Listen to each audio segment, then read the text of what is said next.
Mi dirám a las 11:47 de la noche. Sola frente a mi escritorio. Mientras el mundo dormía. No hubo advertencia. No hubo tiempo para la moronada. Solo el suelo sacándose toda velocidad. Y después, la nada absoluta. Me llamo Silvia Alvarez. Tengo 32 años. Y lo que estoy a punto de contarles no es una historia sobre un derrame cerebral. Es una historia sobre quien apareció cuando casi muero. Y quien no. Esa noche, a las 11:52, un guardia de seguridad me encontró en el suelo a través de las cámaras del pasillo. Once minutos después estaba en una ambulancia. A la 1:15 de la madrugada, el diagnóstico ya era oficial. Derrame cerebral hemorrágico. Los médicos dijeron que estuve a 48 horas de sufrir daño cerebral permanente. O de morir.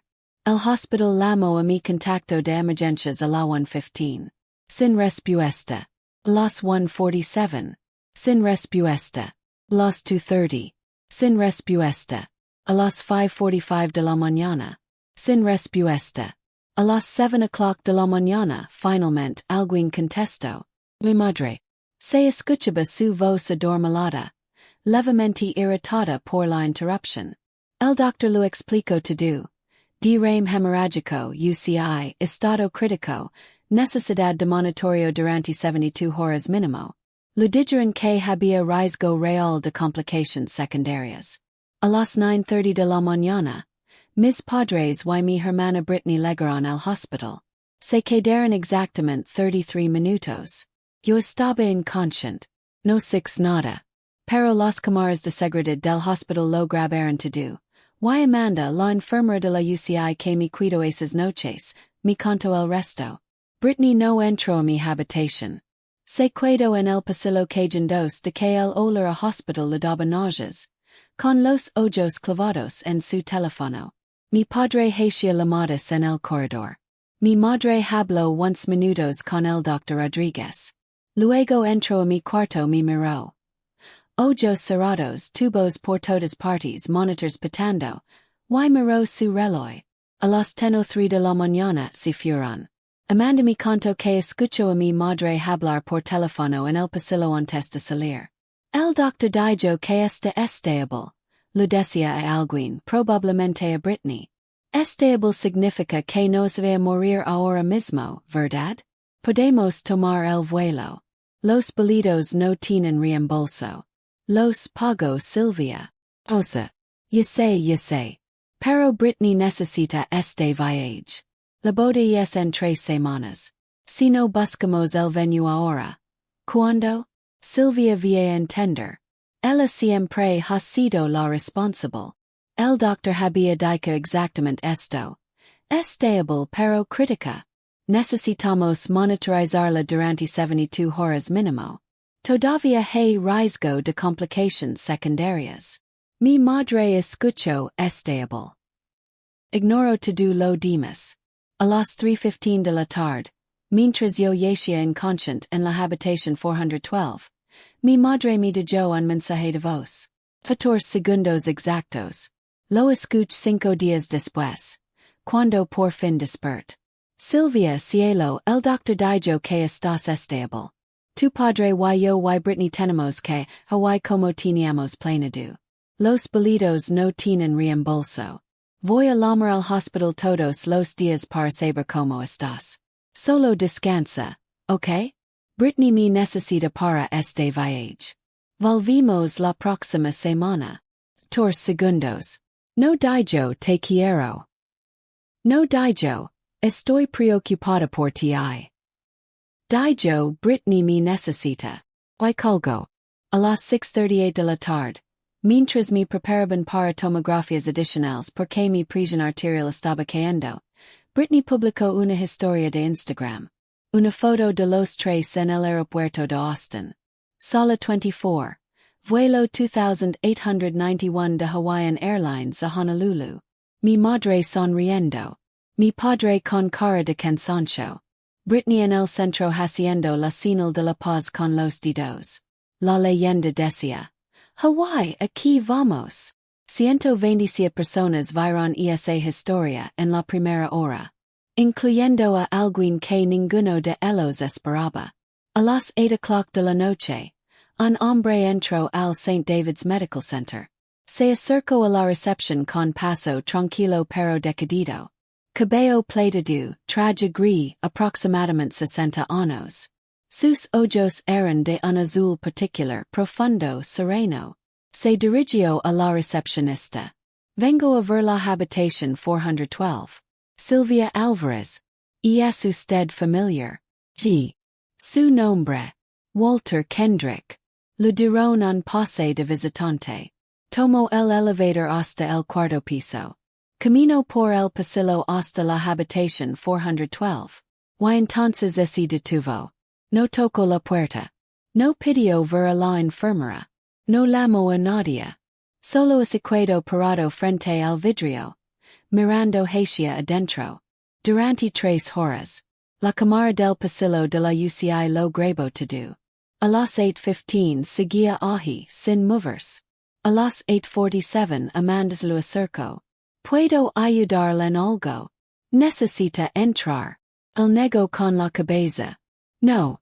Solo quiero asegurarme de que no esté sola. Amanda le preguntó si era familiar. Algo cruzó por su cara, un dolor antiguo. Una culpa que llevaba años cargando. Sí, dijo en voz baja. Soy familia. Amanda le pidió que firmara el registro de visitantes. Licencio. Escribió su nombre en la tablita y volvió a su puesto frente al vidrio. A las 9:30, todavía estaba parado. A las 10:15 asentó en la silla del pasillo, sin apartar los ojos de la habitación. A las 11 o'clock se levantó de nuevo. Apoyó la palma de la mano contra el vidrio y se quedó así 4 minutos completos. A las 11:12 se fue. 3 horas y 12 minutos. Volvió la noche siguiente. A las 7:45. Con el mismo traje gris. Esta vez trajo una laptop. Se sentó en la silla del pasillo y trabajó. Pero cada pocos minutos levantaba la vista hacia la habitación 412 y luego volvía a la pantalla. A las 9:30 cerró la computadora. Se levantó. Caminó hasta la puerta. Y esta vez entró. Amanda lo observó desde la estación de enfermeras. Lo vio sacar la silla hasta mi cama. Se sentó. No me tocó. Solo miró mi cara durante mucho tiempo. Luego dijo algo. Amanda no pudo escuchar a través del vidrio. Pero vio que los labios se movían. Después le preguntó qué había dicho. Él solo sonrió, una sonrisa rota, triste, y negó con la cabeza. Se quedó 47 minutos. Luego se fue. Amanda escribió una nota en mi expediente. Visitante Walter Kendrick indicó mi hija al entrar. Verificar relación con la familia del paciente. Intento llamar mi madre. Sin respuesta. Intento de nuevo. Sin respuesta. Buzón de voz. Esa noche, el registro de visitantes mostraba. 18 de noviembre, Walter Kendrick, 8 p.m. a 11:12 p.m. 19 de noviembre, Walter Kendrick, 7:45 p.m. a 11:30 p.m. Ningún otro nombre. Ni Vivian Alvarez. Ni Gilbert Alvarez.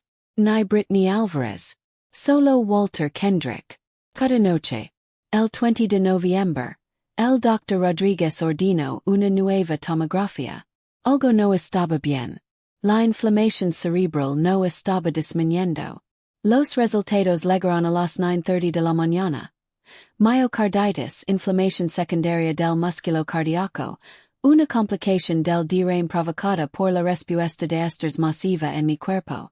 Si no operamos en las próximas 48 horas, le dijo el Dr. Amanda, hay un 40% de probabilidad de que no despierte. 40%. La cirugía costaría $45,000. Necesitaban el consentimiento de un familiar. Amanda llamó a mi madre por séptima vez desde que me habían admitido. Esta vez alguien contestó. Hola. La voz de mi madre. Alegre relajada. De fondo se escuchaban olas, música, el tintineo de copas.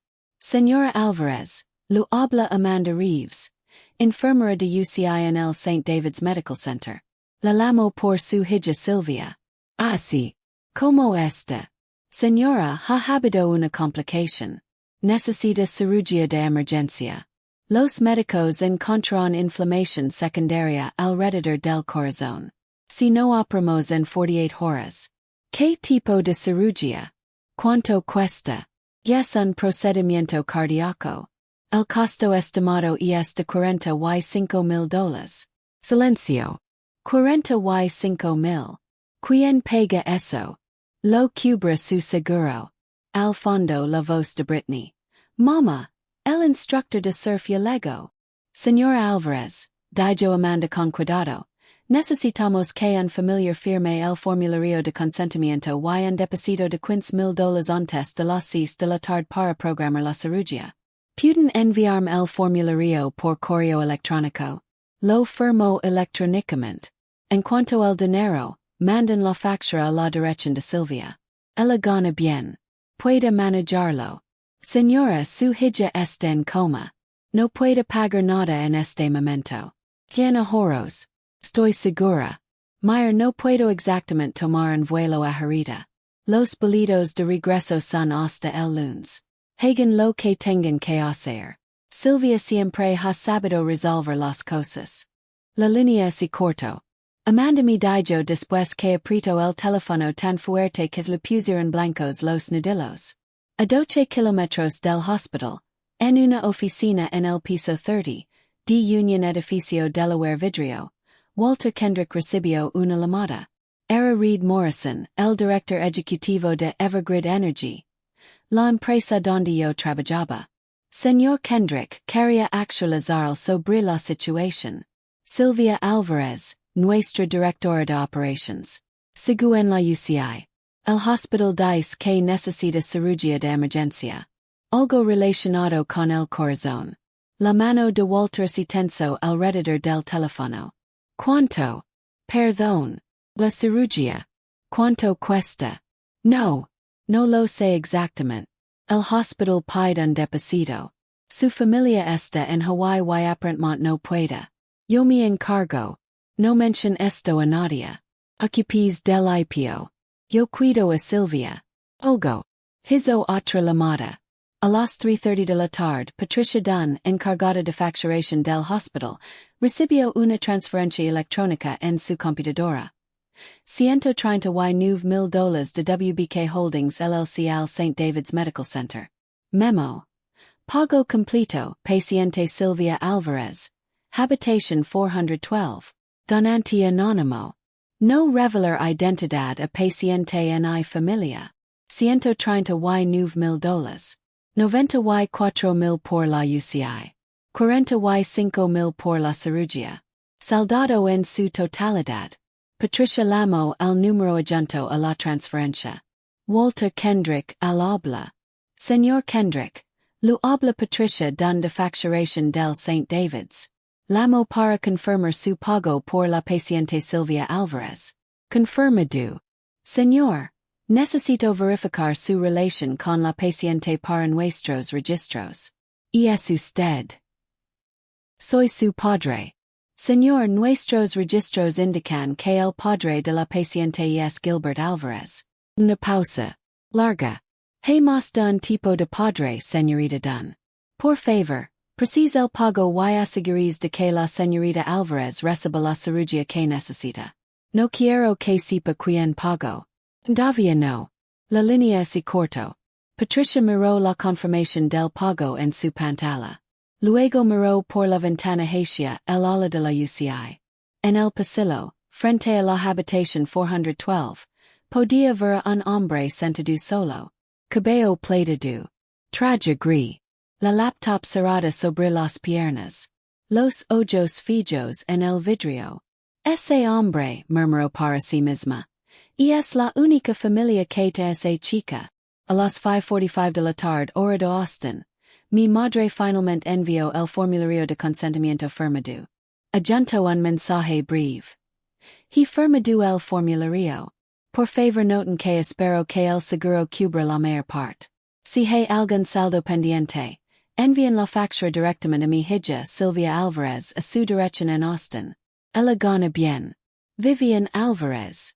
No pregunto por la cirugía. No pregunto por mis probabilidades. Solo asumió que yo pagaría mis propias facturas médicas mientras estaba inconsciente, posiblemente muriendo. Patricia leo el correo dos veces. Luego miró la confirmación de pago que ya estaba en el sistema. Respondió. Señora Alvarez, la cuenta ha sido saldada en su totalidad. No queda ningún saldo pendiente. Sin más explications. Que Vivian se pregunta como. Walter Kendrick estuvo en la sala de espera de cirugía desde las 6:45 de la mañana hasta las 11:30. No leo. No trabajo. No reviso su teléfono. Solo se quedó allí sentado. Sosteniendo algo entre las manos. Amanda pasó por la sala durante su descanso y lo vio. Una fotografía. Vieja desgastada en los bordes. Una mujer de cabello oscuro, de unos 25 años, riendo de algo que quedaba fuera del encuadre. Él pasaba el pulgar por el borde de la foto una y otra vez, como una oración. El Dr. Grant salió a las 11:23. La cirugía fue exitosa. Está estable. Debería despertar en las próximas 24 a 48 horas. Walter se puso de pie. Por un momento pareció que las rodillas iban a ceder. Gracias, dijo. Su voz se quebró en la segunda palabra. ¿Y es usted familia? Desea verla en recuperación. Walter dudó. No. Todavía no. Cuando despierte. Debe ver a su familia primero. El Dr. Grant frunció el seno. Señor, usted y es su familia. Walter sonrió. Se sonrisa rota que Amanda había visto antes. Recogió su abrigo, guardó la fotografía en la cartera, y salió del hospital. Le quedó a verme déspota. Abrí los ojos. Techo blanco. Luces fluorescentes. El pitido constante de los monitors. Estaba viva. Girar la cabeza despacio. Con todo el cuerpo ardiendo de dolor. Y mirar la silla junto a mi cama. Vacía. Sin flores. Sin tarjetas. Sin globos con get well soon. Sin ningún familiar dormitando en posiciones incómodas. Solo una silla vacía. Y sobre la mesita de noche. Un vaso de agualino.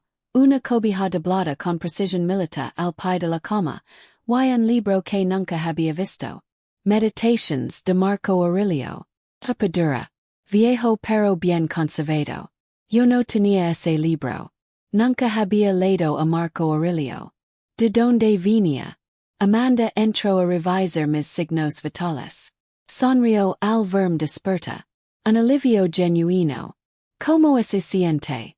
Como si me hubiera atropellado un camión, rask. Estuvo inconsciente 5 días. Tuvo un derrame luego una cirugía por una complicación cardíaca. Pero lo logró.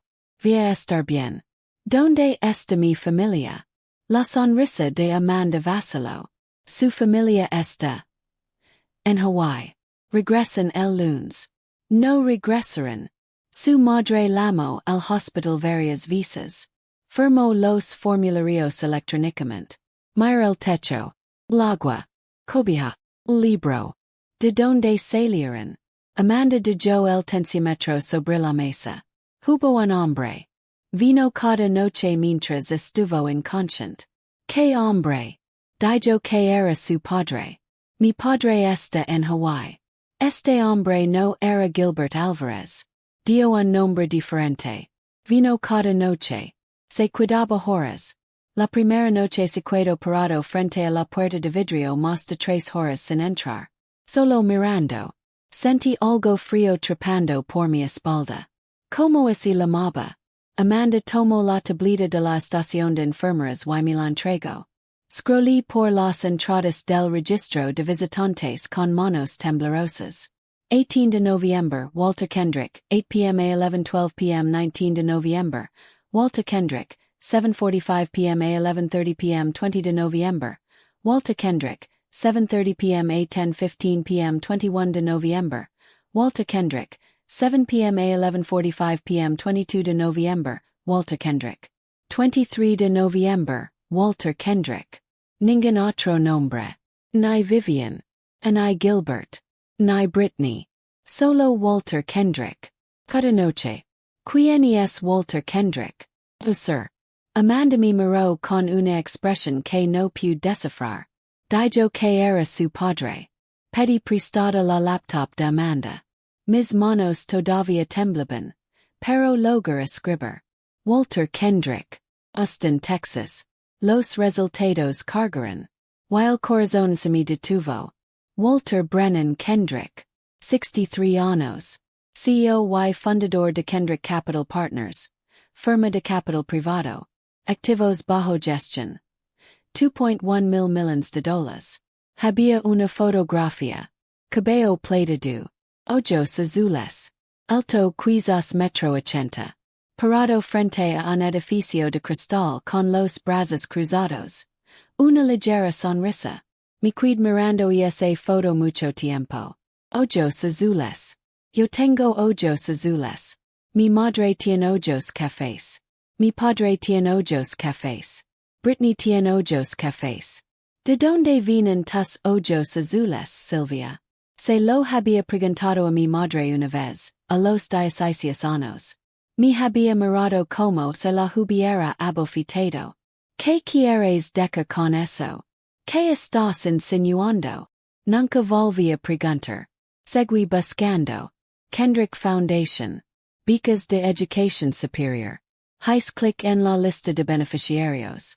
2012 Sylvia M. Alvarez. Universidad de Texas en Austin. 2013 Sylvia M. Alvarez. Universidad de Texas en Austin. 2014 Sylvia M. Alvarez.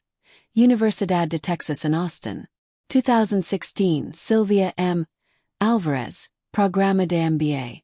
Me qued mirando mi propio nombre. Beca. La beca anónima que recibí en mi segundo año de universidad.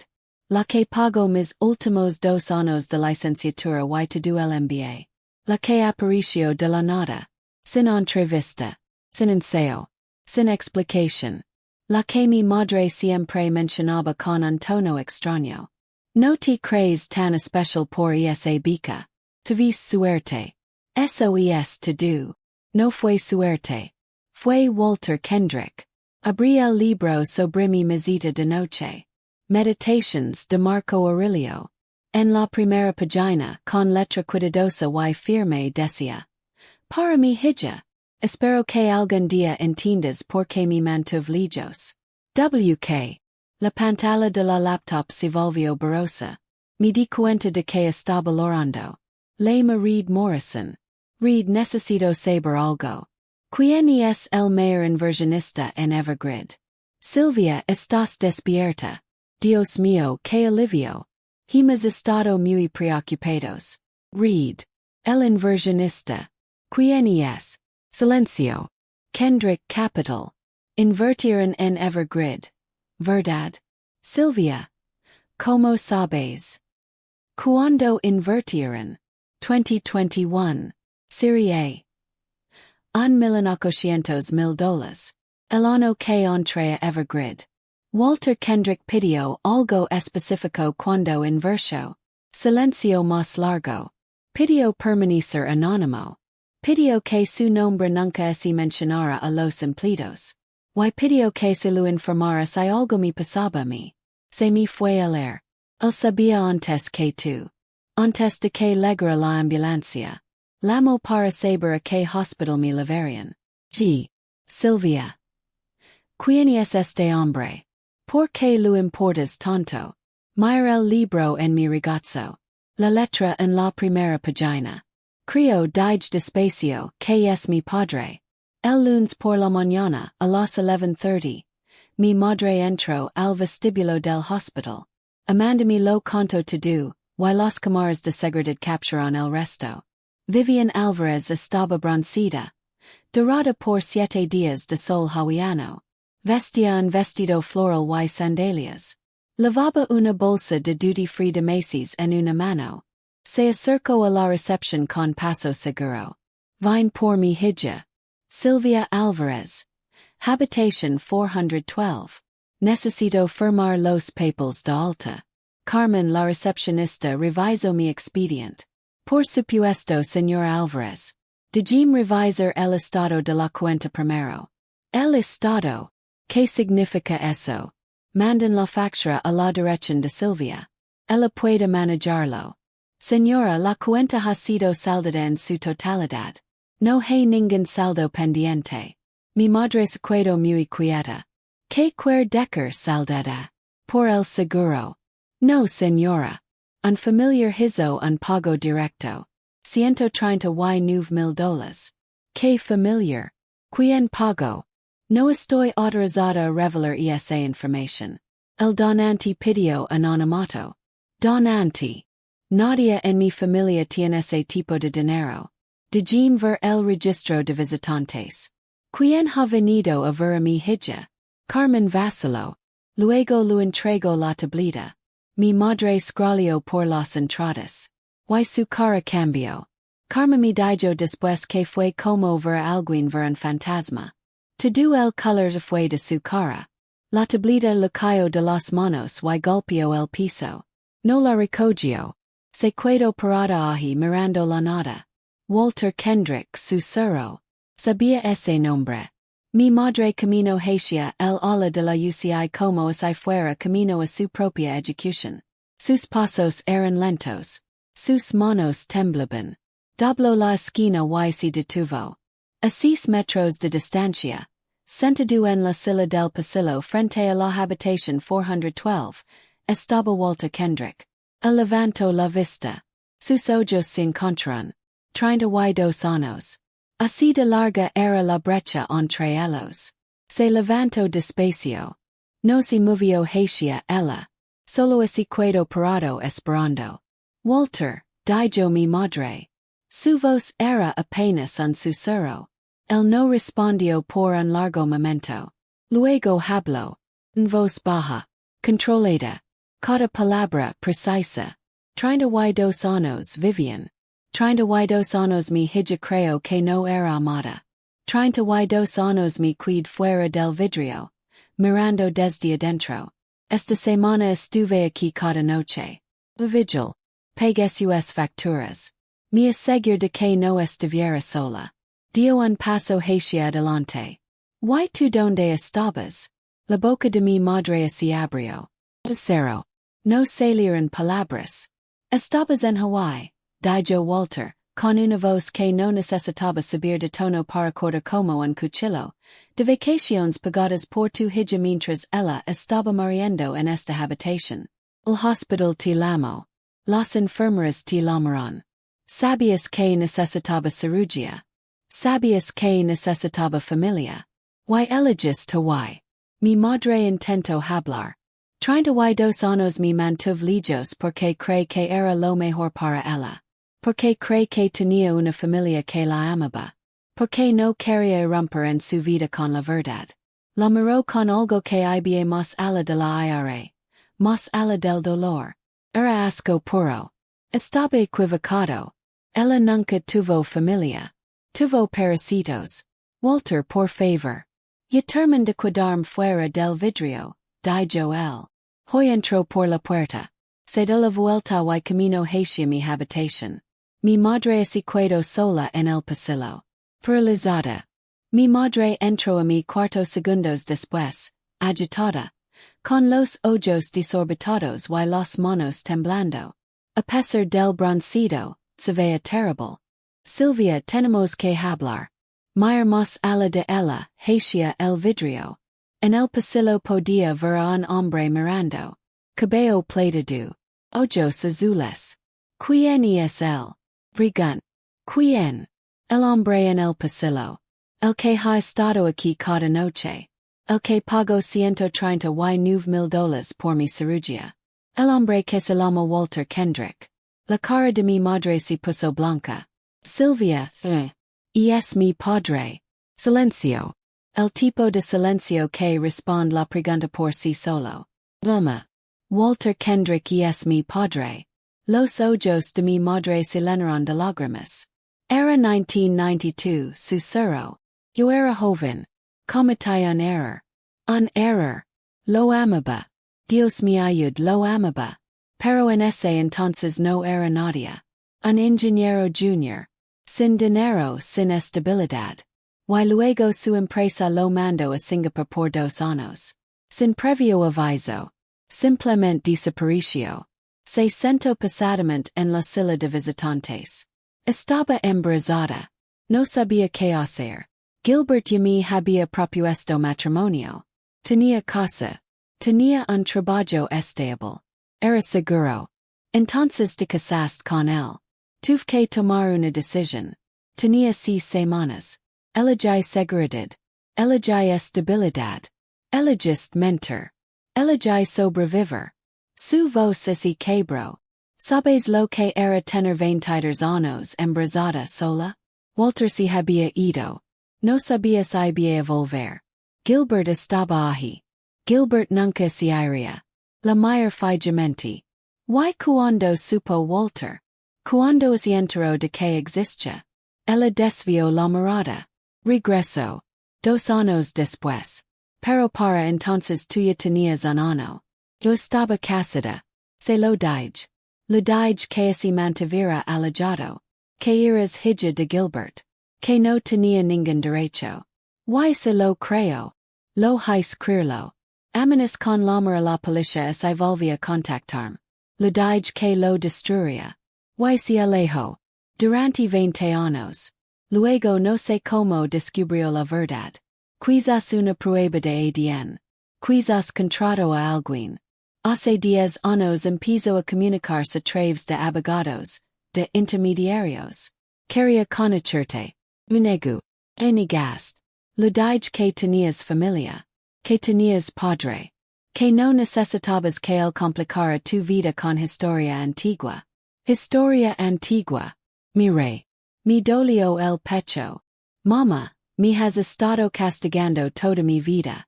Ahora sé por qué. Cada vez que me miraba lo veías a él. Cada vez que yo tenía éxito lo odiabas. Porque yo no debía tener éxito. Debía ser tu secreto vergonzoso, tu error. Pero seguí recordando al hombre que tiraste la basura. Eso no es verdad. Me hiciste pagar por todo. Literalmente. $187,000 en 7 años. Cada vez que Britney necesitaba algo me llamaba. Cada emergencia me llamaba. Porque castigarme era más fácil que admitir lo que hiciste. Mi voz temblaba. Y lo peor de todo es que todo ese tiempo había un hombre afuera que quería ser mi padre. Que pagó mi universidad sin decirme nada.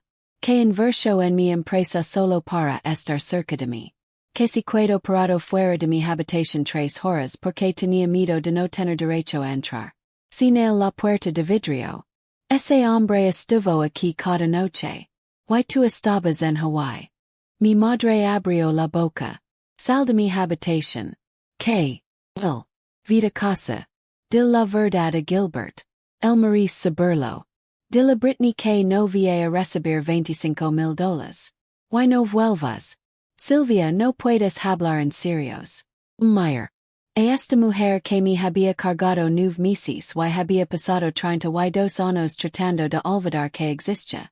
Pasé toda mi vida tratando de ganarme tu amor. Pagué tus facturas. Financié tus vacaciones. Te di todo lo que pediste. Y aún así elegiste dejar morir sola. Asentí hacia la puerta. Ahora yo elijo a alguien que me eligió a mí. Mi madre se fue. Sin decir adiós. Sin disculparse. Solo esos pasos alejandos por el pasillo. Y entonces Walter Kendrick entró. Se detuvo en el centro de la habitación, a unos 3 metros de mi cama. Lo suficientemente cerca para verme. Lo suficientemente lejos para darme espacio. Ninguno de los dos habló. Los monitors pitaban.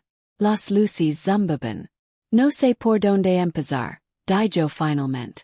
Su voz era más grave de lo que esperaba. Estable pero con un temblor de bajo. Como alguien conteniendo una inundación. Empieza con la puerta de vidrio, dije. La primera noche. ¿Por qué no entraste? Miró sus manos. Porque no sabía si tenía el derecho. 32 años te observe desde la distancia. Tu graduation de preparatoria. Estaba en la última fila. Tu graduation universitaria. Vi la transmisión en vivo desde mi oficina. Tu ceremonia de MBA. Monde flores de manera anónima. Cada momento importante de tu vida, estuve allí. Pero siempre afuera. Siempre detrás del vidrio. Levanto la vista. Esa primera noche cuando llegué al hospital y de 6 a través de esa ventana, con tubos por todas partes tan quieta. Pense. Este es mi hija y ni siquiera se sequería que yo estuviera aquí. Pero quedas 3 horas. No podía No podía entrar. Así que solo me quedé vigilando. Asegurándome de que alguien estuviera contigo, aunque tú no lo superas. Las lágrimas rodaron por mi cara. No las limpi. La bica dije. Eres tú. G. 2012. Acababa de descubrir. Contrate un investigador privado. Conseguí una muestra de ADN. Confirmed to do. Quería ayudar pero no sabía cómo acercarme. Si que creí el fondo de bicas. Me aseguro de que calificaras. Y la inversión en Evergrid. 2021. Cuando 6 que trabajabas allí, invertí $1,800,000. No porque creera que la empresa tendría éxito, aunque sí fue, sino porque quería estar cerca de ti. Aunque nunca lo superas. Podrías haber ido. Podrías haber dejado el problema a mi madre. Tu madre. Dijo las palabras con cuidado. Tu madre lleva 32 años lidiando con esto tratando como recordatorio de su peor error. Lidiando con eso tomando tu dinero y no dando nada a cambio. Lidiando con eso volando a Hawaii mientras estabas en cirugía. Negó con la cabeza. No podía No. Guardé mi silencio un momento. Tu esposa. Tuviste familia. Estuve casado 15 años. Divorciado en 2017. Me dijo que nunca estaba completamente presente. Que una parte de mí siempre estaba en otro lugar con otra persona. Tenía razón. Siempre estaba contigo, aunque no superas que existía. Dios. No podía. Yo tenía una hija. Una quien no me permisión conocer. Empezar de nuevo con alguien más esencia como traición. Absorbí todo esto. Sacrifiques tu vida entera por alguien a quien ni siquiera podías contactar. Sacrifique ciertas cosas. Pero construí otras. La empresa, la fundación, las inversiones. Me decía a mí mismo que aunque no pudiera ser tu padre, podía asegurarme de que tuvieras oportunidades. Que nunca estarías limitada por el dinero o las circunstancias. Me miró a los ojos. Sé que no es lo mismo que haber estado presente. Sé que no compensa 32 años. Pero era lo que podía hacer. Y ahora que. Walter respiró hondo. Eso depende de ti. He esperado 32 años. Puedo esperar más. Puedo salir de esta habitación ahora mismo y no volver a molestar. Eso es lo que quieres. Es eso lo que quieres tú. No, su voz quebró apenas. Quiero ser tu padre. Quiero saber que estás leyendo, que estás pensando, que te hace reír. Quiero cenar contigo el día de tu cumpleaños. Quiero ser quien llamas cuando algo sale mal. Hizo una pausa. Pero sé que no me lo he ganado. Sé que tienes un padre, Gilbert. Aunque no sé tu padre biológico. Sé que esto es complicado y doloroso y no hay respuestas fáciles. Mira este hombre. Este extraño que había pagado mi educación, que había invertido en mi empresa, que se había quedado parado fuera de mi habitación porque pensaba que no merecía entrar. Luego mira el pasillo vacío donde mi madre se había ido. Toda mi vida, dije despacio, creí que el amor era algo que tenía que ganarme. Pague las facturas de mi familia. Financié sus vacaciones. Les di todo lo que pedían. Y aún así eligieron dejarme aquí sola. Voltea verlo. Tú no me debías nada. No sabías que existía. Y aún así apreciaste cada noche. Extendí mi mano. Se quer sentar, por favor. Walter camino hacia adelante. Se sento en la silla junto a mi cama. La silla que había estado vacía 5 días. Por primera vez en 32 años estaba allí, al lado de su hija. Finalmente al lado correcto del vidrio. Salí del St. David's Medical Center el 26 de noviembre. Walter me llevó a casa. No dijimos mucho durante el trayecto. No había prisa. Teníamos 32 años de conversations por delante. Firmé los documentos del IPO por videollamada desde mi departamento. Evergrid salió a bolsa a $14 por acción. Mis options de acciones se ejecutaron en $280,000. Por primera vez en mi vida adulta, tenía dinero que era verdaderamente mío. Dinero que nadie podría hacerme sentir culpable de guardar. La boda de Britney estaba programada para el 6 de diciembre. No se realizó. Sin mi contribución de $25,000, el presupuesto colapsó. Britney intentó reducir la escala, pero la familia del novio se sintió avergonzada. El compromiso terminó 2 días antes de la ceremonia. Mi madre me dio mensajes de voz. Uno tras otro. Silvia, por favor. Tu hermana te necesita. Después de todo lo que hemos hecho por ti. Los por sin escuchar más allá de la primera oración. Gilbert Alvarez presentó la demanda de divorcio el 10 de diciembre, cuando finalmente supo la verdad. Que la mujer a quien había amado 32 años lo había utilizado como plan de seguridad. Que la hija que había criado no era biológicamente suya. Que toda su vida estaba construida sobre una mentira. No grito.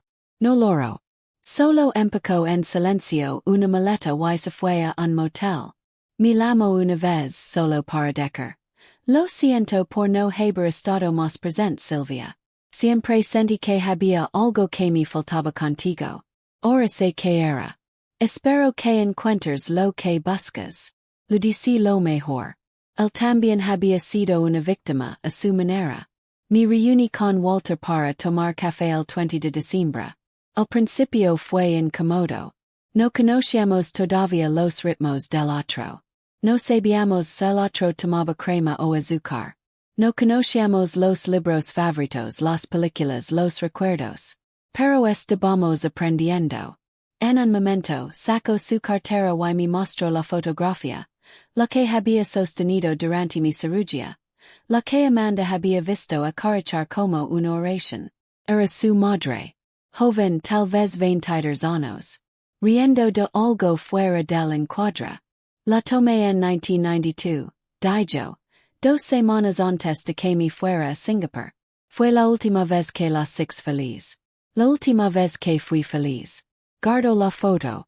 La cargué 32 años, esperando volver a ver esa risa. Esperando encontrar lo que perdí. Número. No la encontré. Encontré algo mejor. Te encontré a ti. La gente dice que la sangre es más espesa que el agua. Pero mi familia de sangre me dejó morir en un cuarto de hospital mientras iban a Hawaii. Me tomaron el dinero durante 7 años.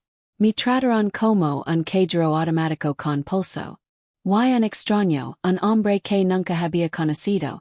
Ese quedó parado fuera de mi puerta de vidrio 3 horas porque tenía miedo de no tener derecho a entrar.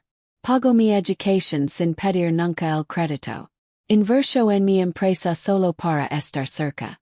Pago $139,000 para salvarme la vida y lo pidió el hospital que guardara el secreto. ¿Quién es familia? ¿Son las personas que comparten tu sangre pero te tratan como una carga? ¿O es la persona que se queda parada fuera del vidrio durante 32 años esperando que le permitas cruzar la puerta? Mi madre eligió Hawaii cuando yo estaba muriendo. Walter eligió cuidarse cada noche. Incluso cuando pensaba que yo nunca lo sabría. Si estás en una familia que te trata como una cartera, que lo toma todo y no de nada, que te hace sentir que debes ganarte el amor que debería darse libremente, te pido que hagas una pregunta. ¿Quién está parado afuera de la puerta de vidrio de tu vida esperando que lo dejes entrar? ¿Y quién está en un avión a Hawaii? La respuesta podría cambiarlo todo. Silvia Alvarez. Diciembre de 2025.